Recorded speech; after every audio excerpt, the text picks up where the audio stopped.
Ada banyak cara pembudidayaan belut yang sudah diketahui banyak orang, seperti budidaya belut dalam tong, budidaya belut menggunakan kolam terpal, dan menggunakan media lumpur.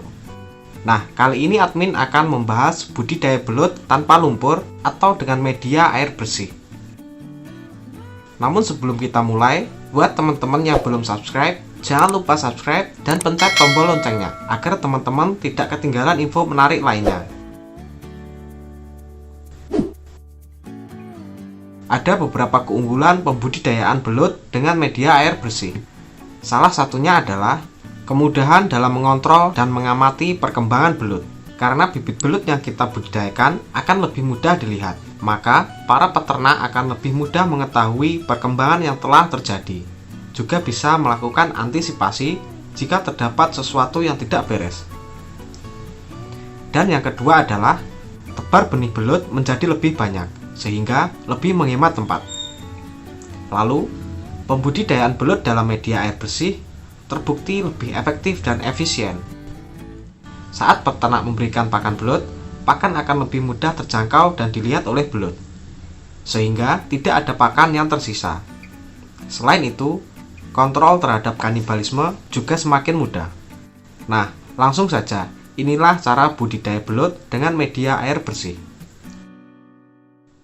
1. Persiapan kolam. Melakukan persiapan kolam adalah langkah awal yang dilakukan untuk memulai usaha ini. Biasanya, kolam yang digunakan adalah kolam yang berjenis kolam terpal maupun kolam permanen dari semen.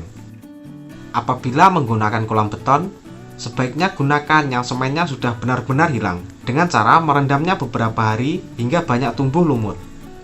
Untuk kolam terpal, pembuatannya kamu bisa improvisasi sendiri. Bisa menggunakan bambu atau kayu untuk menopang terpalnya agar tidak roboh ketika diisi air. Pada bagian dasarnya, diberi genteng atau media lain untuk tempat bersembunyi belut. 2. Pengaturan air.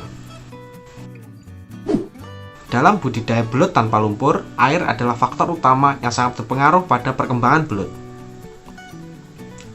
Jika air yang kita gunakan dalam budidaya belut tidak rutin dikontrol, maka akan sangat mempengaruhi pada perkembangan belut.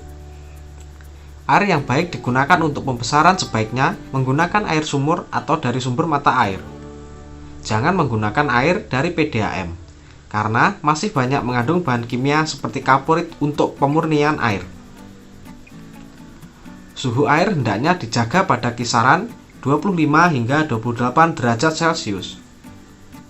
Dan juga derajat keasaman atau pH air berkisar antara 6 sampai 7. Berikan sirkulasi air atau aerator agar air setiap saat bisa berganti dan meningkatkan kandungan oksigen. 3. Pemilihan bibit belut. Kualitas bibit nantinya akan menentukan hasil dari panen. Jadi, Anda harus mendapatkan bibit yang berkualitas dan unggul. Berikut beberapa ketentuan dalam pemilihan bibit. 1. Bibit sehat dan tidak ada bekas luka. 2. Pergerakan bibit yang lincah dan agresif. 3. Tidak lemah saat dipegang. 4. Ukuran bibit harus seragam. 4. Penebaran bibit belut. Budidaya belut dengan media air bersih memiliki kelebihan dibandingkan dengan media lumpur. Sebab, dalam penebaran benih bisa lebih banyak dibandingkan dengan media lumpur. Untuk menghindari tingginya angka kematian, maka harus memperhatikan hal-hal sebagai berikut. Bibit yang berasal dari tangkapan alam harus disortir dan dikarantina sebelum dilepas ke kolam. Hal ini untuk menghindari bibit penyakit yang terbawa dari sawah. Bibit yang ditebar sebaiknya dalam keadaan sehat, gesit, tidak sakit, dan memiliki ukuran panjang tubuh yang sama. Sewaktu memasukkan belut ke dalam media budidaya, sebaiknya dengan pelan-pelan. Sedikit demi sedikit, biarkan belut keluar sendiri menuju kolam. Sebaiknya penebaran bibit belut dilakukan pada sore hari dan pagi hari, karena di waktu tersebut pengaruh intensitas cahaya matahari masih atau sudah berkurang. 5. Pemberian pakan. Pakan dari belut terdiri dari dua jenis, yakni pakan alami dan pakan buatan. Pakan buatan ialah pelet atau fur yang biasa dijual di toko-toko peternakan. Sedangkan pakan alami yaitu pakan yang tersedia di alam.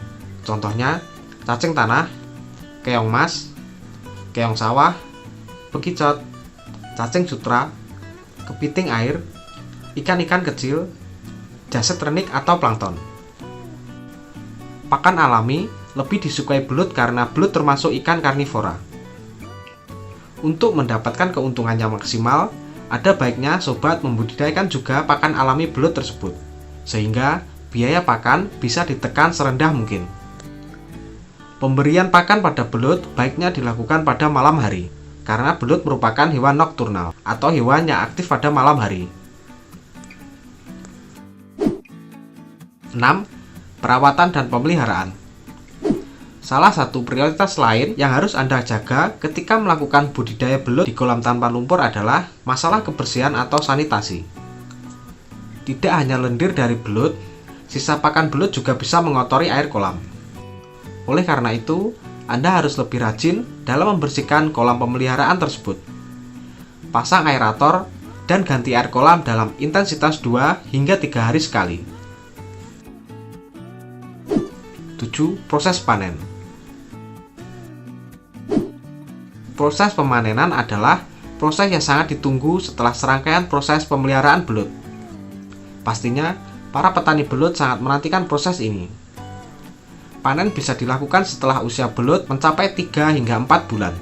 Untuk proses pemanenan, bisa dilakukan sekaligus atau bertahap. Belut yang memiliki kualitas yang baik bisa seterusnya Anda jadikan untuk indukan, dan kemudian hari menghasilkan bibit-bibit baru yang berkualitas. Nah, demikianlah tips dan cara budidaya belut dengan media air bersih. Cukup mudah bukan? Jika kalian bisa telaten dan teratur mengawasi perkembangan bibit belut, maka tidak ada yang perlu dikhawatirkan. Semoga video ini bermanfaat serta dapat menginspirasi. Jangan lupa sukai dan bagikan pada teman-teman Anda. Salam peternakan.